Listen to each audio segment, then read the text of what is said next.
Happy Valentine's! Welcome to Sabin Dad's Vlog. Dito po ako at naggagala-gala. Kamusta naman po inyong Valentine's Day? Sana naman po okay. Valentine's Day po, ang sarap kumain ng sinangag sa pinagprituhan ng tuyo. Yummy! Nakakamiss po yan sa Pilas. Talaga pong nakakamiss ng mga pagkain dyan. Yung gigisingin ka ng tilaok ng manok. Ay, hindi pala po tilaok ng manok, yung bunganga ng nanay nyo. Pinababango na kayo. Ayan. At saka po yung mga ingay ng mga naglilinis na umaga-umaga. Minsan po kahit na gaano karami yung mga marites, hindi nyo po maririnig yan kasi kailangan hindi nyo po maririnig ang mga ingay niya kasi kakalat po yung mga pinagchichismisan nila. Kaya welcome po. Makikita nyo po meron Masaya Cosmetics. Ibig sabihin po pag gumamit kayo niyan, sasaya kayo. Ayan. Diba saya-saya? Dito naman po tayo sa Luwana. Ito po ay massage area o massage shop o massage clinic. Kahit na ano po, basta yun na yun. Kaya pagkatapos nyo pong i-massage, luluwanan ang inyong mata sa sakit po ng massage. Joke lang po. Ito naman po ang Tsunami Bookstore. Nakakatakot din mo bumili dyan. Makatangayin kayo ng tsunami. Mga kalokohan ni Dad talaga, oo. Happy Valentine's Day! Happy Valentine's. Napasok na si Bunso. Napasok na po ako. Okay. Very good po yan.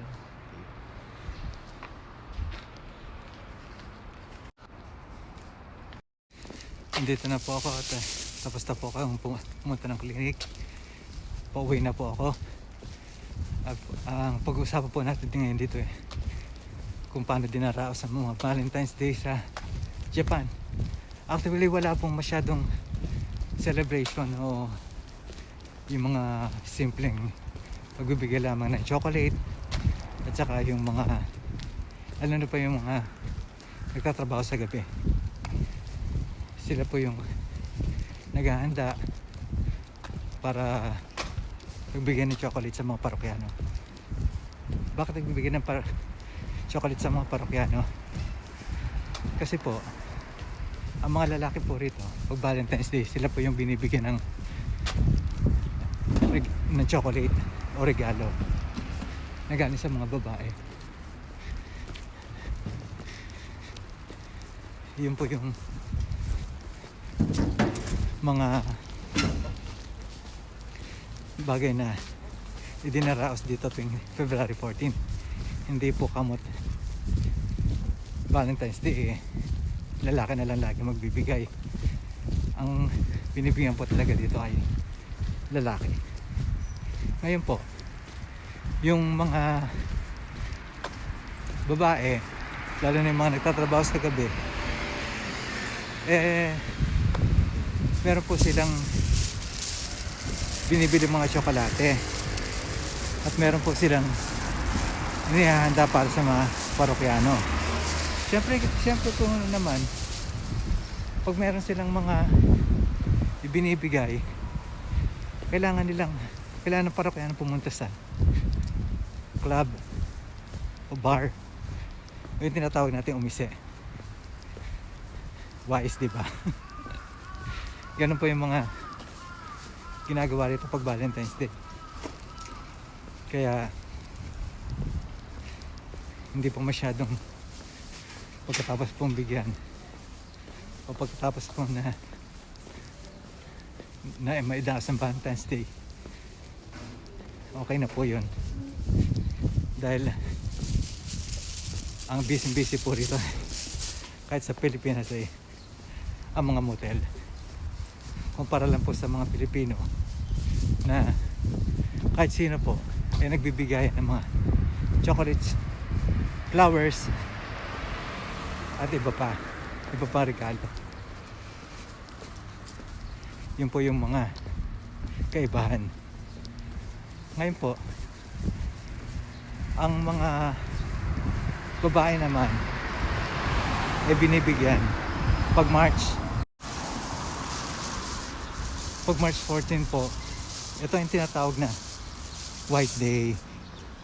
Alam nyo po, hindi ko alam yan eh. Dito ko lang din po natutunan yan o nabalitaan yan, na pag March naman, lalaki naman na magbibigay sa babae. Yan ang po ang tinatawag na White Day.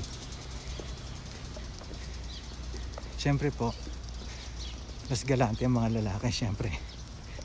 Hindi sila magbibigay ng mga pipitsuging regalo sa mga babae na basta-basta na lang. Talagang pinaghahandaan din nila yung White Day. Pero para sa mga kuripot, hindi rin pa sila napunta. Dahil mahirap na din po ang buhay dito. Mahirap na din pong kirain ng pera. Kaya yan po ang mga pagkakaiba ng mga pagdiriwang ng araw ng mga puso dito o sa Japan.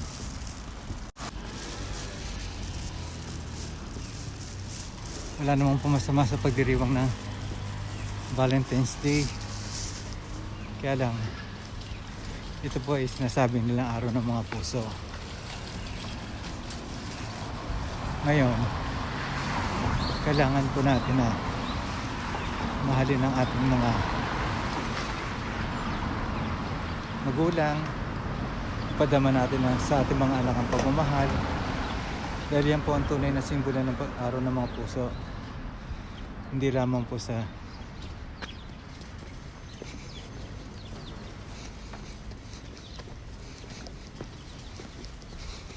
pagdaraos ng mga araw na ito, kundi dahil sa pag-aalay ng pagmamahal kung sino man ang nais natin bigyan ito. Kung tutusin, pwede po maging araw-araw, maging Valentine's Day, at ibigyan natin ito sa ating mga minamahal sa buhay, kasi hindi natin alam kung hanggang saan natin sila o hanggang saan tayo magsasama-sama, kahit sa mga kaibigan at mga anak. Kaya ang importante po, celebrate natin sa pamamagitan ng pagse-celebrate na kasama ang pamilya. Kaya po dapat na pahalagahan natin ang araw ng mga puso. Dahil yan po ang talagang sumisimbolo sa pamamagitan ng nagbibigay ang pag-uunawa sa bawat taong nangailangan ng pagdamay at pag-aaruga, lalo na sa mga taong nalulungkot o dumaranas ng mga pagsubok sa buhay. Yan po ang aking masasabi sa araw na ito, at sana po ay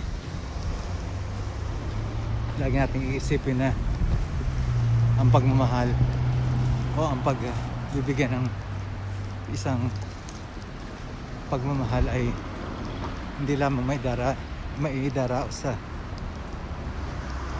mga material na bagay. Ito po ay kailangan na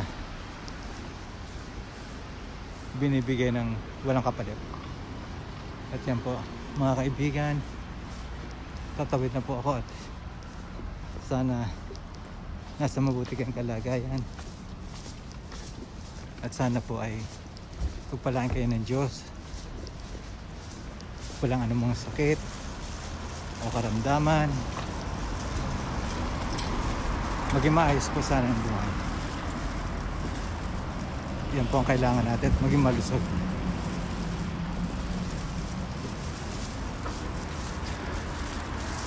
Hiningal po si Daddy. Naglalakad kasi habang nagsasalita.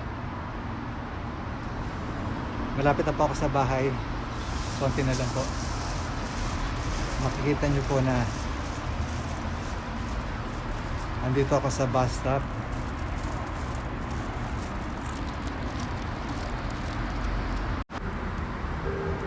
Makikita nyo po na ayun po yung bahay namin. Ayun po. Pauwi na po ako. At maraming salamat po sa inyong pakikinig at panonood. Hindi po masyadong maginaw ngayon. Tama lang po. At mag-iingat kayong lahat. Hanggang sa muli po.